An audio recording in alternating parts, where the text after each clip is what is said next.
Hey guys, I want to thank you for joining us this morning or this afternoon. I really don't know when you're watching this. But anyway, just for a time of devotions, just to crack the Bible open a little bit and consider some things, maybe ask the Lord to continue to build in us the character of Christ and equip us for the mission of Christ. The noise in the background that you may be hearing is I got guys power washing the house right now, so forgive me for that.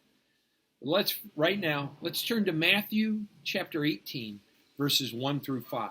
And I'm going to read these verses. At that time, the disciples came to Jesus and asked, "Who then is the greatest in the kingdom of heaven?" He, Jesus, called a little child whom he placed among them, and he said, "Truly, I tell you, unless you change and become like little children, you will never enter the kingdom of heaven. Therefore, whoever takes a humble place, becoming like this child, is the greatest in the kingdom of heaven. And whoever welcomes one such child in my name welcomes me." In this passage, and as it continues to develop in Matthew 18, Jesus is very clearly pointing out the way of greatness. Greatness is to be defined as in terms of influence. Someone who is great is one who has influence.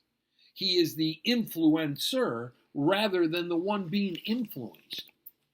Way back, way back. As a matter of fact, I'm going to flip there. Way back in the book of Deuteronomy, when the Lord is putting a sense of blessing before the people. This is a blessing, and this is the curse, and this is that. This is in Deuteronomy chapter 28. You'll see that this greatness, this influence, is related to obedience.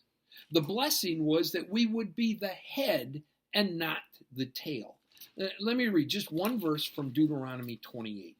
Deuteronomy 28, verse 13 says this: "The Lord will make you the head and not the tail, if you pay attention to the commands of the Lord your God that I give you this day, and be careful to follow them.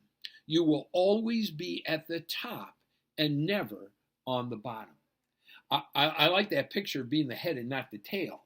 See, the tail is the one getting jerked around. You ever use that phrase? I feel like I'm getting jerked around here. Well, God strictly, clearly ties the blessing of greatness to our intentional and careful obedience to his ways. Now, back to Matthew 18, all right? The question, who is the greatest in the kingdom, that was a pretty common question. It was a subject of debate and discussion amongst many Jewish leaders, and quite frankly, it's a real question for the disciples to ask Jesus about.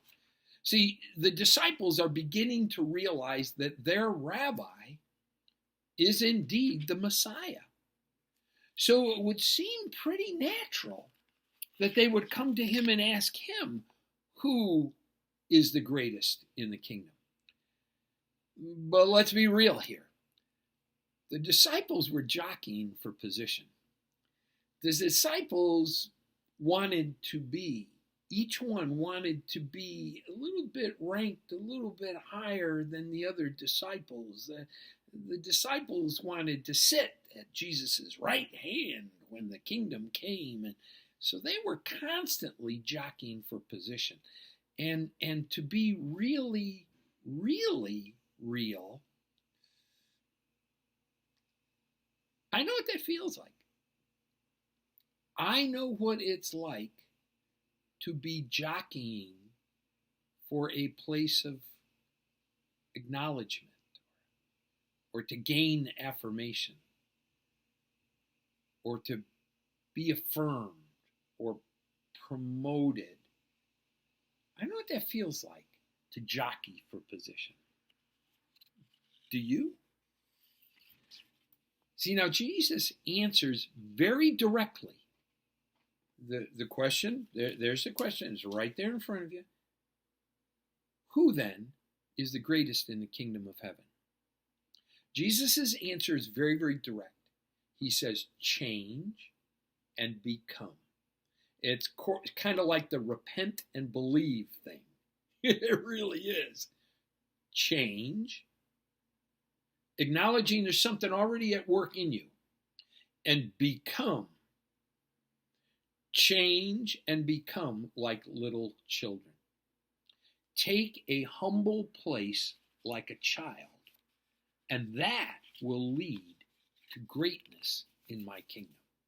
Now, culturally speaking, children were powerless. They were overlooked. They had no social status. They had no standing or significance in the community. And yet that's the example Jesus uses. See, the children of that day in that culture were totally dependent on the power, the notoriety, the status, the significance. They were totally dependent on the greatness of their father. Whoa.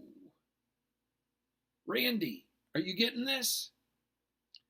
Let us renew our utter, intentional, willing, even passionate dependence on God, our Father. Let us not think that we can promote ourselves, that we can push ourselves into position, that we can let us, as children, become utterly, willingly dependent on God, our Father, who art in heaven. Hallowed be thy name. Thy kingdom come, and thy will be done, in earth as it is in heaven. Give us this day our daily bread, and forgive us this day our trespasses, as we forgive those who have trespassed against us.